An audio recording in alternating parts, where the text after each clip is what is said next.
Alrighty, The Legend of Korra Season 4, Episode 4. It really is such a different season, isn't it? Episode 2 of this season has just gone up on the channel, and so many people saying that that is their favorite episode of Korra, of Avatar as a whole. And I think that is big time. Like I've been saying, these first two episodes are really easy for me to appreciate and understand what they're trying to get across. So it's really cool to see a lot of people share that opinion and really understand what's going on in Korra. And with Korra as well, if you will, it's a very different time. It's going to be really interesting to see how everything intersects, like Korra's healing journey, what's going on with Kuvira and everyone else in Republic City as well. But Task Force Tenzin is going to be out here looking for Korra. We got the kids out here. I'm here for it, and I want to see what happens with Korra. I've got a pretty good idea, like what's going to happen in my head. She has to want to get better and to really understand what's going on in her head. And there's a good chance that Korra will be the one to metal bend the rest of the poison out of her body, not Toph. Would be a really big deal, I think, and I have no idea when that's going to happen. But at this point, I really hope Toph sticks around. All the other cameos from old characters have been very brief, but Toph just being back in the show, it almost feels the most nostalgic out of all the other past characters we've seen up to this point, and I'm really enjoying it. Like and subscribe, check out the Patreon for early access and uncut watch-along versions to all of these Korra reactions if you're interested.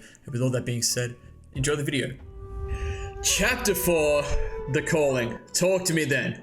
Grandpa Aang and his friends were around our age when they traveled the world. True. At least I won't have to worry about you starving out there. Mom, we're going to be in the wild, living off the land.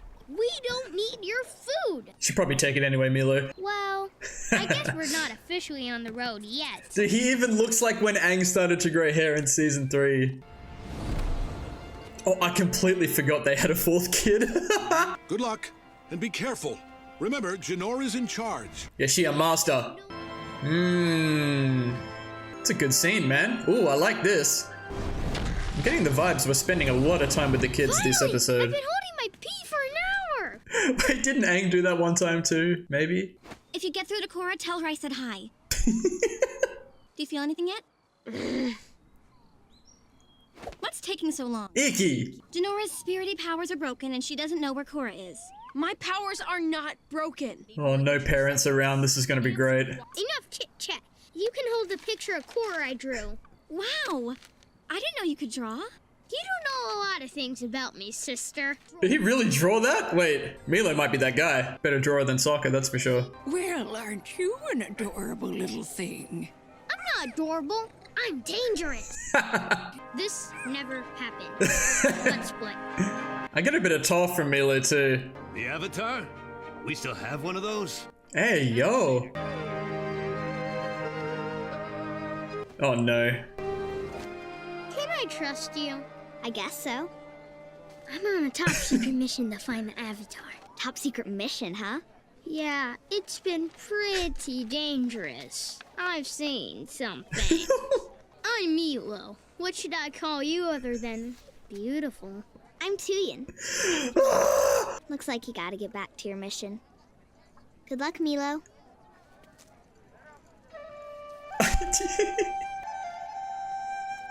Thanks a lot, Iki. You drove away the love of my life. He really did that though. He really did that. Oh, it's the same guy. It's time. Look, I see the picture up there. It's Korra.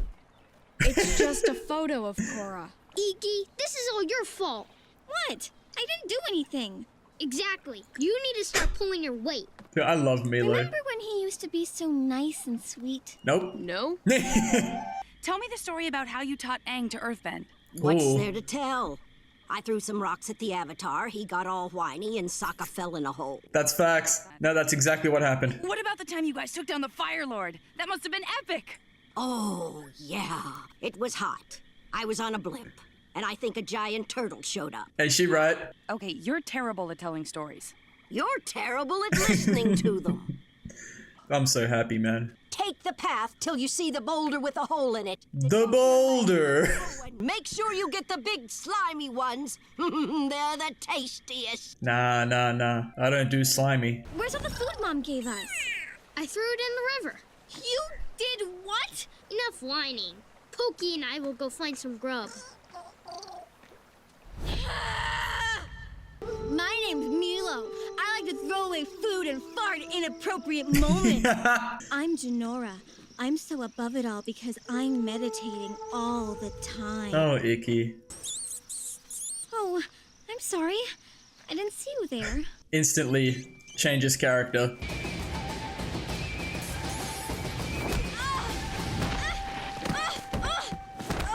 Interesting, what's happened here? Yeah. What this mean? You're trespassing. Hold it right there. Okay, here we go. Ooh, almost. All right, little airbender. Tell us what you're doing in the Earth Empire. I've been traveling with my brother and sister. It's our first big mission and my dad Tenzin is counting on us. But if we don't find the Avatar, he's gonna be really disappointed. She just gave it all up. Do you know what that means? No, but try this macaroon. I bet we get a big-time promotion. You mean we'd get out of this dump? We just want to get the family back together again. Maybe we could sit everybody down and have a nice plate of macaroons. Oh, the food. I found a whole sack of food down by the river. And with each delicious snack comes a lovely handwritten note. That's our sack of food! Enough with the cute notes! Where are your brother and sister? Who cares? I don't want to see them. I'd rather hang out here with you guys. Hit me with one of those macaroons. That's Sokka's kid right there, I swear. Does Sokka have children? Oh, this is... I like this. Where's the calling? Oh!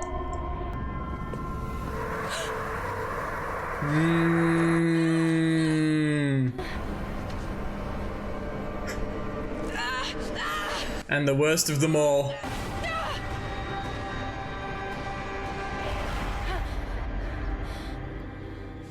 Dude, I like it. I like it. I hope you're hungry because we found some. We found some berries.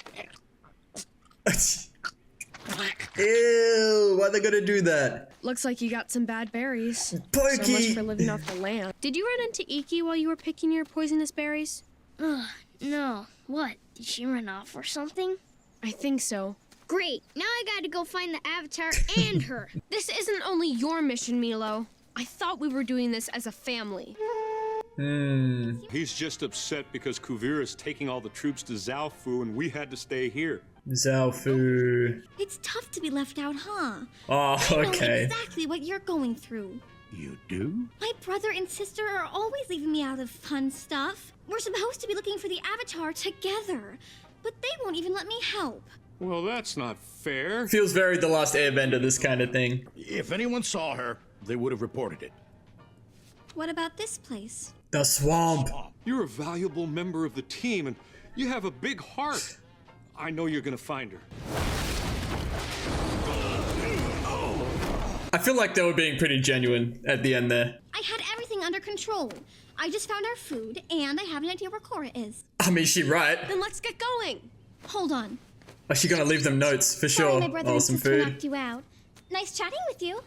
This swamp, it did crazy things to my mind. It does that? Yeah, I figured something like that might happen. What?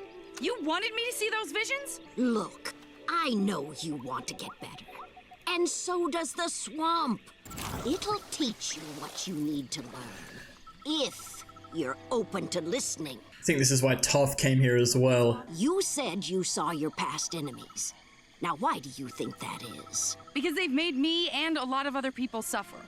Sounds like you're carrying around your former enemies. The same way you're still carrying around that metal poison. Ah. Maybe you could learn something from them. Sounds like the swamp's messing with your mind, too. Listen. What did Amon want? Equality for all. Unalak, he brought back the spirit. Oh, that's a crazy visual. Here believed in freedom. I guess. The problem was, those guys were totally out of balance, and they took their ideologies too far. Facts. But that doesn't explain why they keep hunting me. Oh, no, this is Because you need fantastic. to face your fears. You can't expect to deal with future enemies if you're still fighting the old ones. Maybe you're right, but how am I supposed to move on?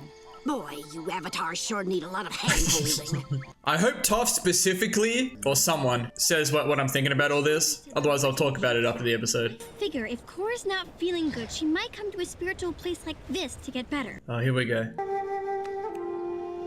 The swamp do be spiritual. There is an enormous amount of spiritual activity here, but I don't feel Korra. Well, that's what we get for listening to Iki. Oh. Guys, I don't think we're going to find her here. Let's go, Pepper. Oh, here we go. The swamp said, yes, you will find her here. Why did those stupid vines pull us in here anyway? Because they want us here.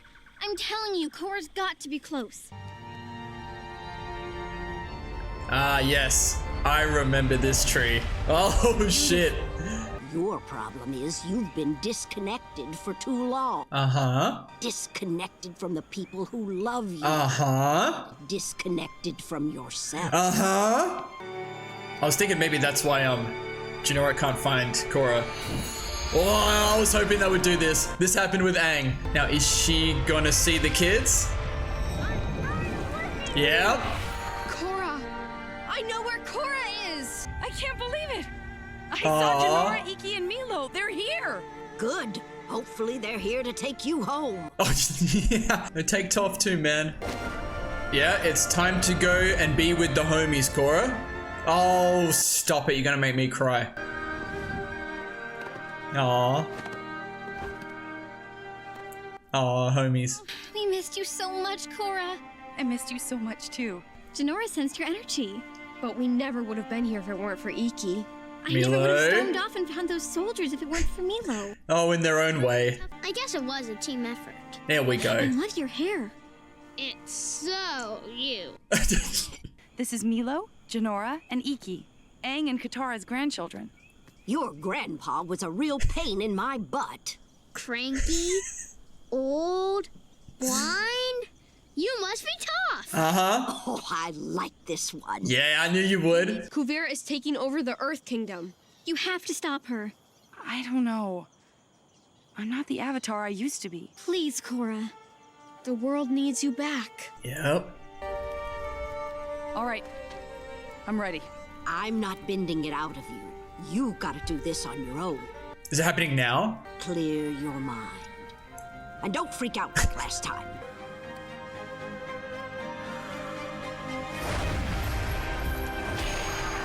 Music. Come on. That fight is over. Release the fear. Yeah. Come on. Time to move on.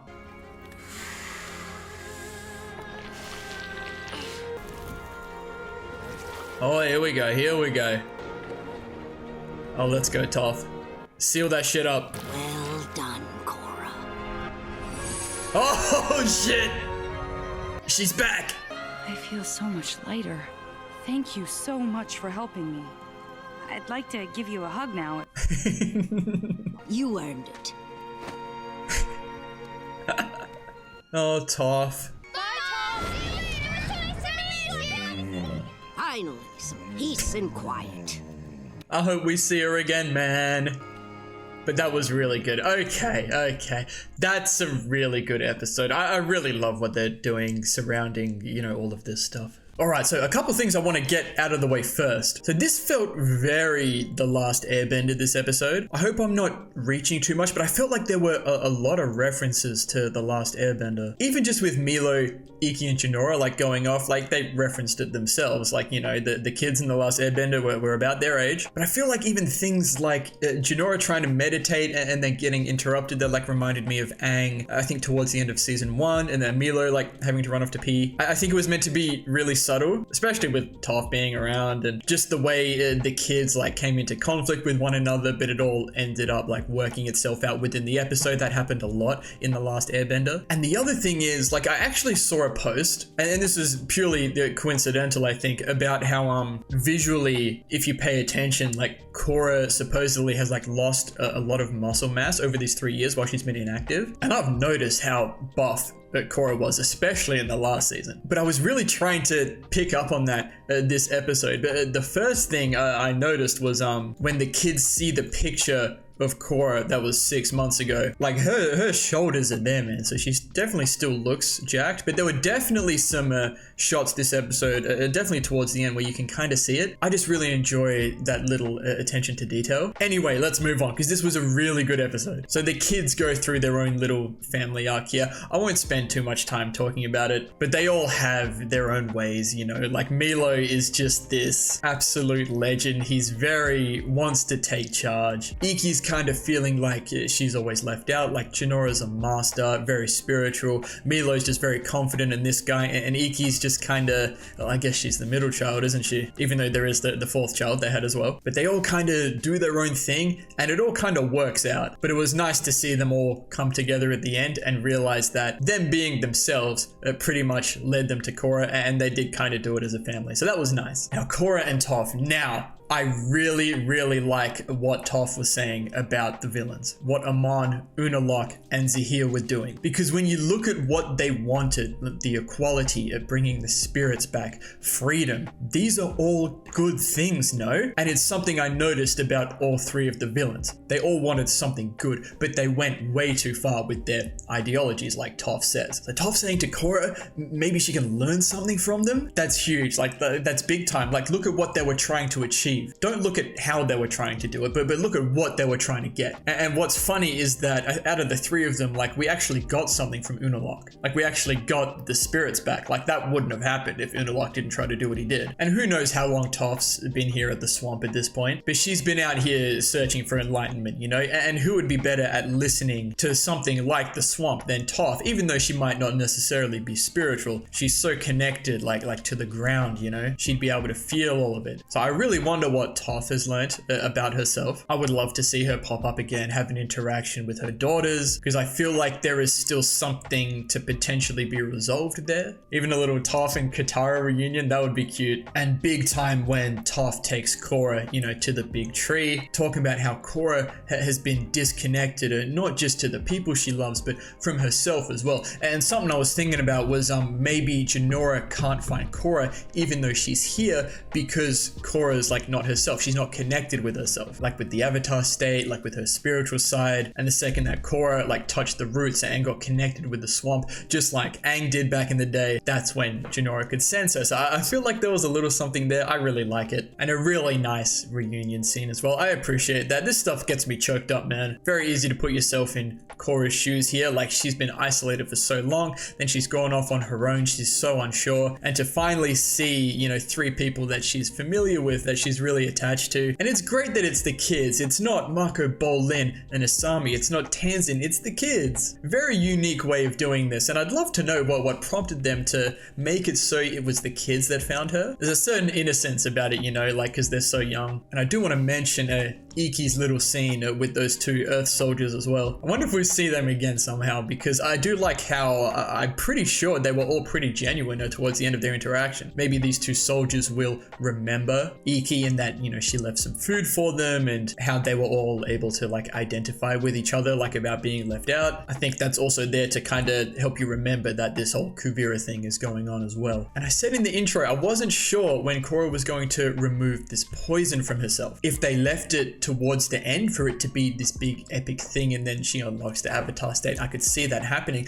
But them doing it now, I think is really good as well. And it was really epic. It took me off guard. It's just like at the end of season 1 when she, you know, unlocks the avatar state after Aang, you know, pulls up and unlocks her bending for her. It was a really good scene. And I love that Toph makes Korra do it herself. You know, she has to get better herself. Like, it's fine to rely on the people around you in some ways, but she can't rely on Toph to do this for her. Like Korra needs to know that she can do this herself, and she does. And I think it's really showing that even Toph just being there, and maybe the kids as well, is helping give Korra the strength she needs to be able to do this. And the avatar state's back, and she feels so much lighter, she says. I love that, because it's in multiple ways. It's like, yes, the metal is out of her body, but also mentally as well. Like, all of the stuff that was weighing her down is probably gone as well, or most of it. I have a feeling some of these instances might still pop up, because what I really like is that she was seeing this episode the villains, right? But she's been seeing herself in the avatar state up to this point as well. So I wonder if that was maybe a little nod to she sees herself in that state as a bit of an enemy, or maybe it was just something she felt like she could never get back to. It was just haunting her. But overall, it was really good stuff. And like I was saying, this is telling me that we're gonna start moving now. Korra's coming back. I hope she gets reacquainted with everyone.